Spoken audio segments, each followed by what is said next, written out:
Welcome to another Social Sunday. My name is Tela Holcomb. I'm a stock market and investment coach, and I teach you how to create a monthly income and build a financial legacy through trading and investing in the stock market. Now today we're going to continue our little series on what makes a great stock for investing. Today we're talking about number two. Last week we talked about number one was making sure they had a wide moat. So today we're talking about making sure that their sales is greater than their expenses. So starting out, companies will have more expenses than they do sales because they're just starting out, and it takes money to get started. It takes money to make money. But you want to keep an eye on whether their sales are starting to outweigh their expenses, because that's a good thing. Just like at home, when you do a financial budget, you want to make sure that what is coming in, your paycheck, is more than what you're sending out, like your bills, expenses, just splurging on things. You want to make sure that more is coming in than what is going out, right? That's what we do. We budget and make sure we have enough to survive and live off of. Well, a company is the same way. You want to make sure that they are managing their budget correctly, and that is one way of looking at that is by looking at their sales and their expenses. And like I said, you want to make sure that their sales are at least starting to outweigh their expenses. At some point you want to make sure that that is happening. That shows growth. That shows that they are responsible and good at decreasing their expenses while at the same time increasing their sales. So they're selling more items, products, services, but they are learning or improving on decreasing their expenses on producing those products or services.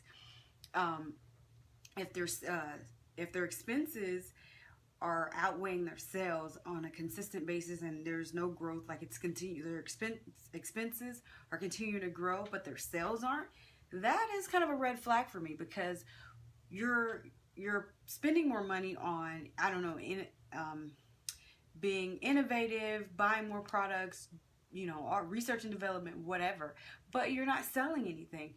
At what point is that going to happen? So for me to buy a company or a stock as a long-term investment, I want to see that there's some growth in their sales. I want to see that they are doing something with the money I'm investing in them. They're doing something with the money you're investing in them.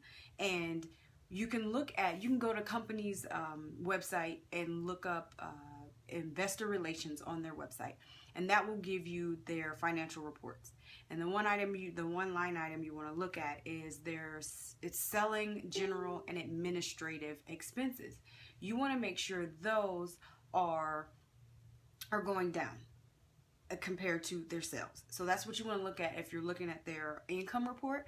You want to look at the line item that is titled selling, general, and administrative expenses. Because if their expenses are starting to go down and their sales are starting to go up, and that's a good sign. You want that in a company for long-term investing.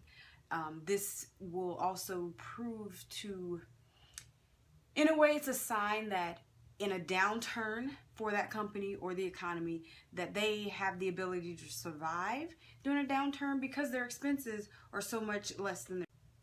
Okay, I think I'm back. It cut out for a second, but yes, so that is an indicator that during a downturn that they have the ability to either reduce their expenses, or their expenses are already so considerably low that they're not as affected. I mean, yes, you'll see a decrease in their sales because either the economy is down or the market for that particular company is down, but they will have a higher probability of coming out of the downturn unscathed because their expenses are so much lower than their sales, and it just takes less money for them to continue going. So that is one thing you want to look at. So last week our tip was to make sure they had a wide moat. This week, make sure that their sales outweigh their expenses. Okay, so I'm going to look and see if we have any questions, because sometimes the questions don't pop up here. see if we have any questions in the comments. If we don't have any questions, I'll let you guys get back to your Saturday. And let's see here. Nope, I don't see anything. Well, all right. Thank you guys for joining me. If you have any questions, if you're a replay viewer, pop your questions down in the comments below, and I will get to those sometime today. Again, thank you for joining me. If you haven't subscribed, make sure you click the little subscribe button so that you know the next time I go live. And please hit share on this so we can get as many people as we can educated on how to invest for themselves and how to grow their wealth. Thank you. Bye.